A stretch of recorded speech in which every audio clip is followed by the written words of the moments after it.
mutima gwange munda ekukubira nze ne kuntujja omukwano leero njagala otegere nti wampamba wotoli siryasenywa nze sebaka nyabo. Mukwano gwange mulungi kwaniriza nnyo ku Delta TV tukole mu programu yo ey'okwanjula n'embaga era nga nkugamba nti no programu eno ebeerawo buli lwa Sunday sawa zibeera 11 mpaka 1 ate neddiwamu olw'Emande sawa zibeera 3 mpaka 5 tubeera tukutuusako abagole baffe ab'enjawulo naye nga nawe ate nabakubeera ng'ofuna embaga togwamu ssuubi one day one time ojja kufuna omwami akwasa ate naawe omwami eri abaami nga banaye abakazi nga bakugaana naye tofaayo luliba olwo nawe ojja kufuna akukkiriza era okole omukolo. Kawusiibye otya? Kasiibira oli bulungi. Nze bampita Sharita mazzi mawanvu mami eyakolamu freshest na kawere bannange oli otya? Baby Wedlin abatumidde. Baby Wedlin yagambye ndabira abalabi ba Delta TV abandabye kubanga nkyali mu lubuto n'abatumira munnange ali eyo alina ttama mweru muwamba alina jipu banaye mwana oyo Wedlin mulungi era nga mulaye tugenda kutuusako emikolo gyaffe ebiri naye nga tufuna kutuusako emikolo gino kugamba nti tubeera ku Malakai Ecology ekitende Malakai Ecology ekitende eyo nosobola okukolerayo reception y'embaga birthday party graduation party osobola okukolerayo buli kimu kyonna kyonna mukwano kyeweetaaga. Kale no munnange osobola n'okukolerayo n'ogenda n'owumulira kubanga waliwo obusenge obw'enjawulo mu Malakai Ecology esangibwa kitende ku Entero n'enamba y'essimu kweri bakubireko aba Malakai. Nsinzire wano ku Sharita's Bridal World be bankozeeko enviiri be banyambaza gomesi ate era nga tukolera ddala ku bagole.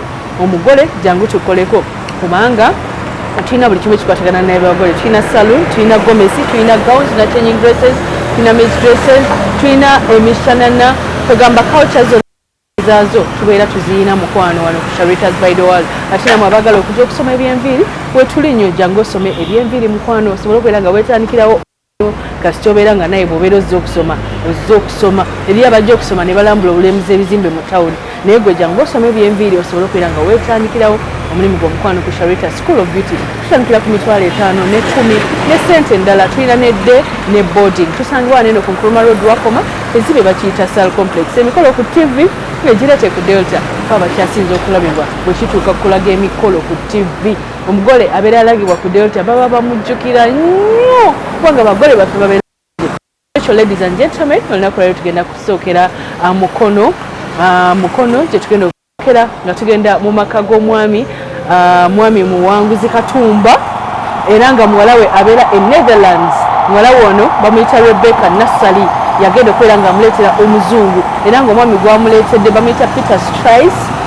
Ababiri bano balina omwana wa myaka 5 omwana ono bamutuma Tendo nga bagamba nti bamuzaala ku weeks 26 bambi naye omwana n'abeerawo baseka na Belgium kwegamba tebaleese bintu bino nga fridge biki mu birabo kubanga bagulira dde abazadde ennyumba ate omwami okumanya ng'ekika kye kyagala omugole omukyala bonna bavudde London bavudde Belgium bavudde Germany bavudde ne Netherlands ne bajja era abazungu abo bonna boolaba baganda ba mami tebazze musolesole nga bazze nti no bazze batono ng'abantu abamu abaleeta abazungu naddira abaganda bena kati gogenda side eri gw'abantu w'ekimuli ono bonna babadde bazungu. Omukyala yakyusiza emirundi nga mingi oba 5 oba 6 naye nga yabadde n'essanyu lingi. Leka tuliseeko okwanjula kwabwe nkwagala nnyo tova ku Delta TV tukole congratulations Rebecca ne Peter.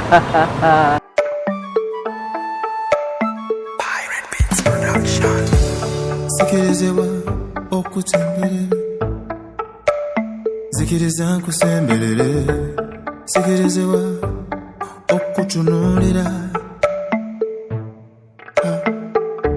oli ekifaananyi kye batannasiiga Katonda yawunda ggwe ne yeewoonya sikirizibwa okukwatako anedda tonfuna bubi nze muno nkwegomba kulaba abalogo abalina amaaso ng'agago nkwegomba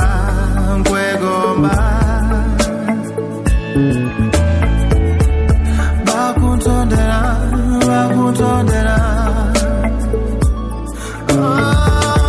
nza kusoma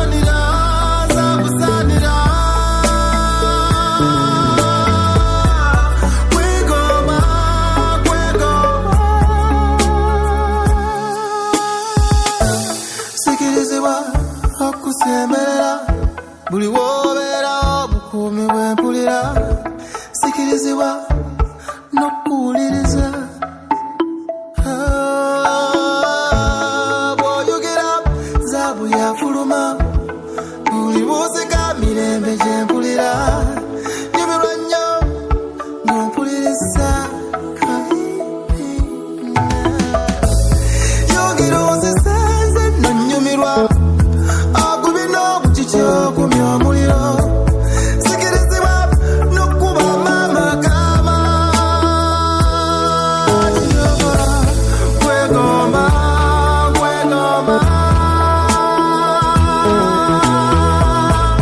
bakutundira zibakutondera zakusanira zakusanira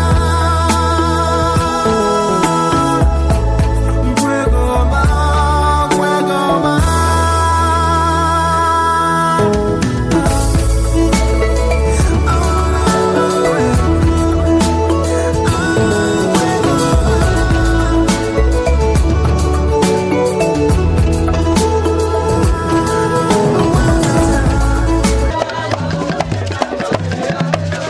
kitange taata wanje nsaba okkirize kano akatundu nkakole mu Luganda weewaawo Emma kubanga taata obadde ompadde okulongoosa kompawundi taata mbadde nkyalongoosa kompawundi yo gwe nzizizza amaaso taata nga ndaba tulumbiddwa kwabo boolaba nga kuliko ayaayaana okwogerako gye tuli taata kwali mumpeere akangu ako yeekuute ku mimwa gye mpulire kitange neyanziza neyanzege newankubadde tolina kye wampadde taata nga yeffe bwe tuba tetweddira mbwa twandibaabenga kubanga yeffe bamulindwa all the way from Netherlands. Oh yeah. Wow. Nice to hear you then. Weewaawo daddy. I will then appreciate if I happen to see you more. Yes. And I'll also see the way you look. Possibly you could be looking and having the same car like us. With me here, Yes. I have a certain gentleman known as Kizito. Oh yeah. Who is There is that? another one called Kisitu Okay. from Fumbe Kilani. Oh yes. So there is also their best friend called Nkata. Indeed, I would so much wish to see. Thank you so much. That is why you see they are clapping for you. Muganda wange oyo ajja kukulagira ddala wa ate woolina okutuuka. Weewaawo daddy.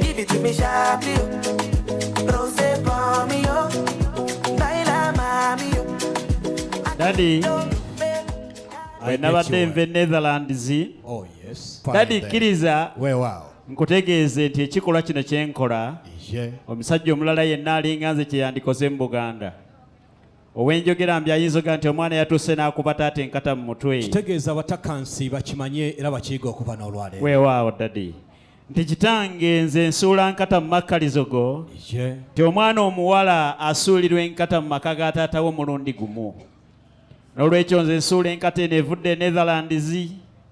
Kabonero kalaga nti wabanga musajja mulala ajja n'asuula enkata mu maka ago gano. Oh. Ku lwa muwalawo Rebecca Nassali. Bannange twekubireko mu ngalo tufunye. Omusajja oyo bw'aliba ava Jjinja. Iye. Taata asigalanga mu Kiyira wali. Bw'ogambye. Bw'aliba asazeewo okuva Netherlands gye ntwala Rebecca. Aha. Tabuukanga simayanja okulinnya ku lukalu lwa Africa. Ky'ogamba bakole batya? Taata basigalanga eyo naye bw'aliba ava ggulu akomanga ku kaluma taata naye nga bwe ndi mwana Weewaawo. taata nze nkola nendeeta Weewaawo. ebitono biddeeyo ebingi nze mbizzeeyo kubanga kwe naayongereza nendeeta omulundi omulala. Kale naadde mmanyiko ova e Netherland toleeta endagalo n'oleeta ziddoola. Abawala baffe ab'oku kyalo Kaabalamba, just like educated ones, London lands shall proceed. Your love is making me go crazy.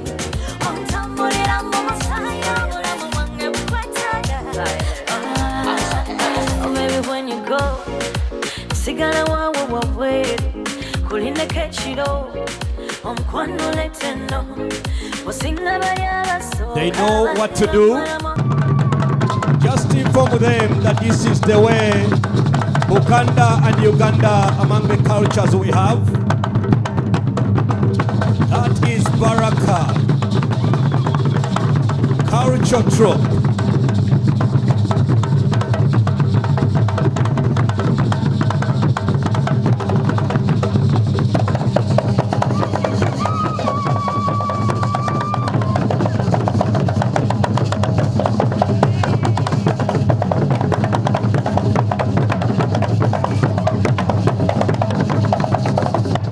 Great. Allow me let you know, my brother, that here in Uganda, when we have visitors like you, we do a few things. Thereafter, others follow. But at such a moment of time, I'll request my comrades this side just to raise with me, and we get uniform to that ground. Thank you.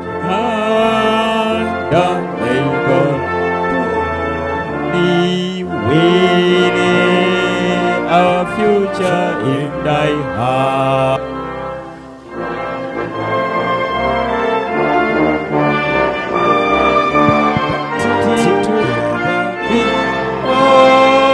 Always stand. Wilhelmus van Nassau, we ben ik van Duitse bloed. Mijn vaderland getrouwe blijf ik tot in den dood. Just kind and loving Father in heaven, we thank you so much for your protection. We thank you so much for this beautiful day that you decided that this function is going to take place. We thank you so much for our parents. We thank you for the visitors who have come. We pray that the whole function goes well. We pray for good weather, and may everything go according to your plan, especially even the food and the whole function. In Jesus' name, I have prayed. Amen. Swans Avenue, yeah, girl. We got us every day. Shortly you tell them that whatever is on their tables, if it looks like uneatable, it's very fine, they can do the deal.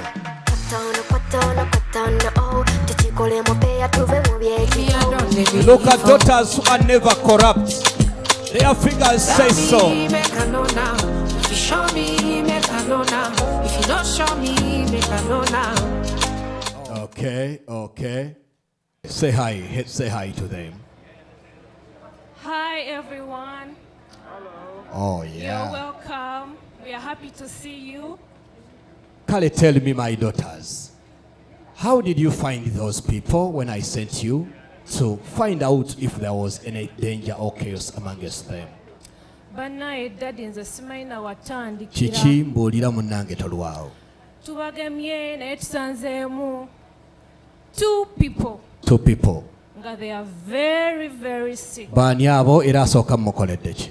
Banaye asooka, he wasn't really very sick. Okay. We did put him on the drip. Yeah. But the second one, daddy. The second one. I don't even know where to start. What had gone wrong? I trust you, my daughters. Banaye daddy, he has been very sick. I'm very sure and I'm very much aware that you, as my doctors, we educated you from very highly qualified universities. Before you do any medication, you first find out the name of that patient. Who could that patient be? Banaye daddy, erinnya libadde awo, it's like Pira. Oba Peter. Oh yeah. Then if the name was that, what was Pira suffering from, and what did you do? Okay, after seeing and checking, I realized that he's having Bekimonia. He's having what? Bekimonia. Pira is suffering from Bekimonia. Yeah, My daddy. daughter, I've never heard of that disease. Is it also from China like this COVID? What could have gone wrong?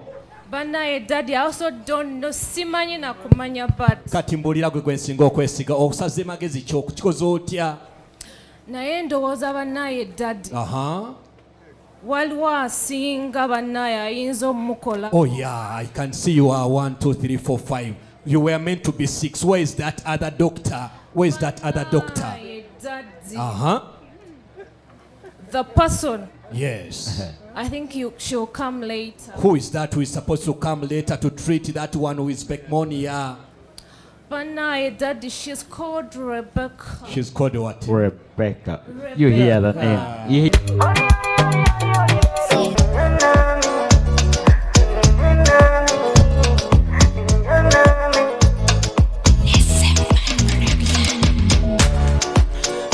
Baby girl. You are most welcome, our dear visitor. Thank you. Muwerera abaana uliro luzungu. You are most welcome, our dear visitors. Chance okubalaba bannyabo ne basebo. Kale basebo.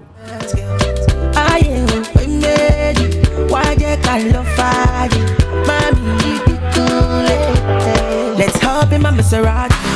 Baby, hop in my Maserati. Ulira. I say hop in my Maserati. No more any money. Ulira. Make a body gonna Max. You are here. slowly You going are down. here. That name is class and We are slowly above. going down. We are slowly going down. I need a selector. These are one of our daughters here. Seriously. And I'd love them to say hello to you. My dear daughters, we have those visitors that have come to pay us a visit. We are yet to know what they have come for specifically, but for now, let us say hello to them. Any one of you should hold the mic.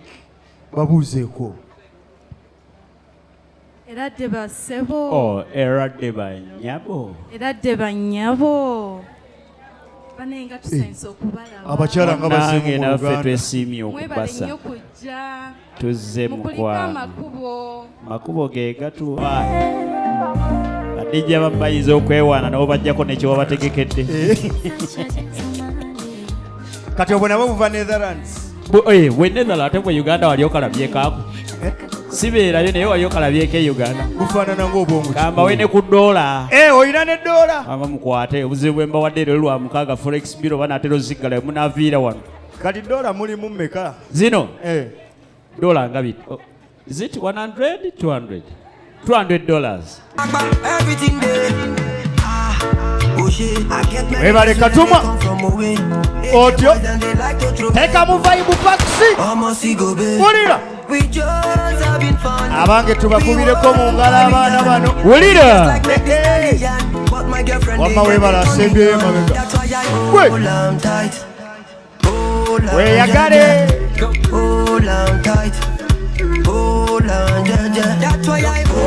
Kati Katuma njagala onzikiririza omwomu ng'otwogera n'oyo ali eyeewu. Kati addako namba 2 naawe kkirira mpola mpola.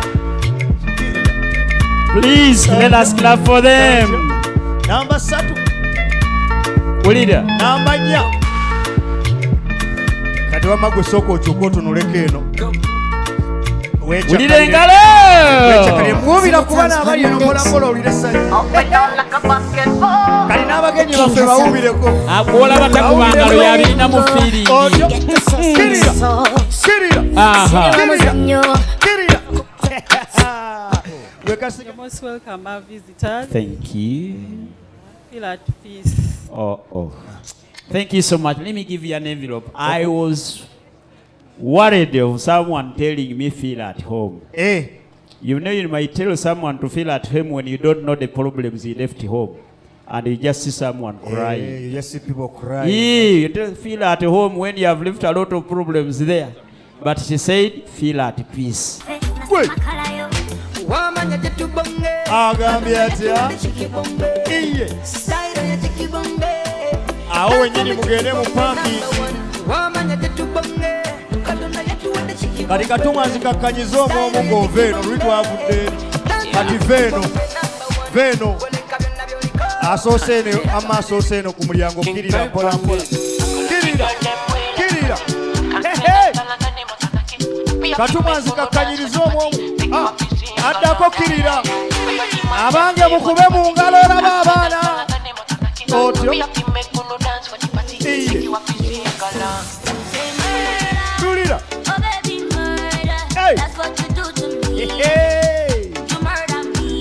Etyo.